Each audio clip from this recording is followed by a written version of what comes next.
JB Cycles here with a bonus video on Sunday. So I have to follow up the tradition of daily videos. And I said yesterday that I didn't plan to make such often videos and updates, but I'm doing it for fun. But I have to control myself because I don't want to spend too much time on this YouTube channel. But it's such an exciting time, so I can't help it.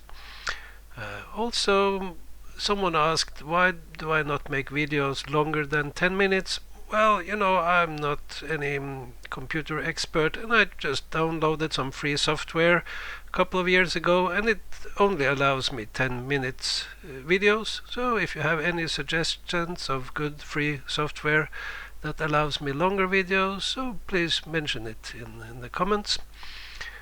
So on today's video I want to show you where is support, where will the market find support. And price is not my strongest side. My expertise is timing, it is cycles, but price targets and support levels and so on is not my strongest expertise. And I don't like Fibonacci. Well, it's not that I never use it, but I'm no expert in Fibonacci, and I don't accept these levels that everyone talks about unless I would spend a lot of time analyzing and checking, is it for real, is it working. I always have to analyze it from the start myself.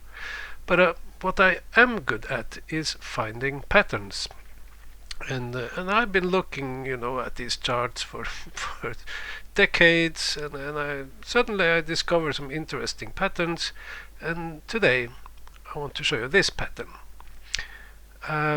What I'm looking at is primarily 3.5-year cycle tops, and the decline from these cycle tops. Where do we find support? And I have put these rectangles at the bull market top, and it goes 1 year back, and I'm placing a horizontal support at the lowest level that year, and that is support. Markets, or the bear markets, can go longer, can go further or deeper, but then you see first a good bounce from that support. But if that fails, well, then you can break down later. And then, as someone says, every rule has an exception. Well, I hate rules having exceptions, but there is one exception, and that is the COVID crash. Well, unless you tweak this a little bit and say, stretch it a little bit more than a year, then you get this level, and then we overshot it a little bit. So you could tweaking and stretching the rules on this one a little bit, then it works on that one as well. So the previous bull market, we have now dropped down to this support level. We are very close to it. I don't know, maybe still a couple of percents away, 2% away or something. Normally we need much more time, several months, to reach that support level. But if we go back to this one, well, it looks like maybe I've stretched the rules a little bit, but you see, we found support at that support level. Overshot it a little bit, and then we go back. I don't know why this works. It's just an observation. Here, placing it at the lowest low the past 12 months, and that was support. Then we have 2011. Here, well, we didn't even reach that level. Then we have 2007. Here we found support, but we had a decent bounce, but then it couldn't hold, and we crashed down. I see I have probably tweaked this a little bit. I have stretched. I just used roughly 12 months. Maybe if I tweak my rules a little bit, 13, 14 months, maybe that's a better rule to use. If we go back to 2000, you will see we found support, but then it couldn't hold. But we got a decent bounce.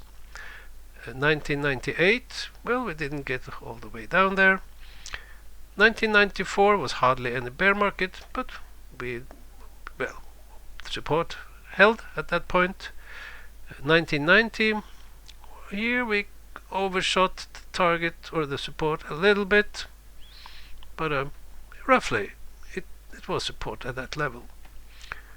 If we go to 1987, we had a very strong market just before the 1987 crash, but it crashed down only finding support at the level the past 12 months. So it was a deep crash, but we also had rallied a lot before the crash. And roughly we found support at that level.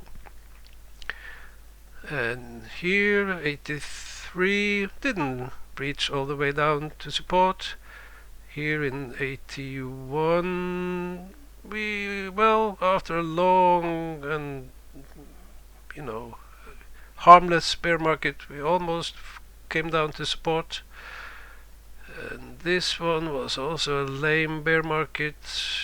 77, found support.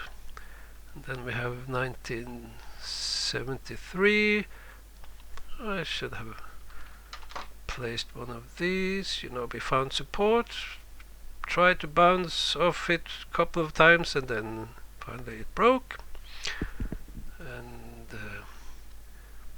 here, I have written, I have cheated a bit. Well, as you see, 12 months is not enough. It was a little bit more, and at that level, you see, we found support, we bounced, but it couldn't hold, and and we have this one, 1966. We came down, found support, bounced, but then broke down. And we have this one. Here probably, I have to cheat a little bit and extend it a bit, and then it held. And here it held support. We have this one where the support held, we bounced, but then we broke down a little bit deeper. And this one held. So you see, it's a pretty good. I don't know what is going on here. Why it is working? But it seems like that the lowest level, the past, say a little bit more than 12 months, the past 13, 14 months is a very strong support, and often that is a target for the move down. But if we cannot rally after finding support at that level, well, then we break down deeper and are getting a much worse bear market. So what are the implications for the situation right now? Well, past week felt like a crash, and someone are talking about we could have a Black Monday and we could crash down 10%. But following this rule, we shouldn't go much deeper. We may have to go down and test this support level a couple of percent more down, but we should find support at that level. And we should have a decent bounce, but then later we could break down deeper. And that is my expectation for this bear market, because we have just barely, or we have not even started the really bearish part of the 3.5-year cycle. So we still have 12 months where we cannot trust any low. But around next summer, if market hasn't collapsed completely, well, then it's time to focus on the upside. Or anyway, sometime next year, 2026, it's time to focus on the next bull market. But in the meantime, till then, we have to be careful. See you tomorrow, maybe.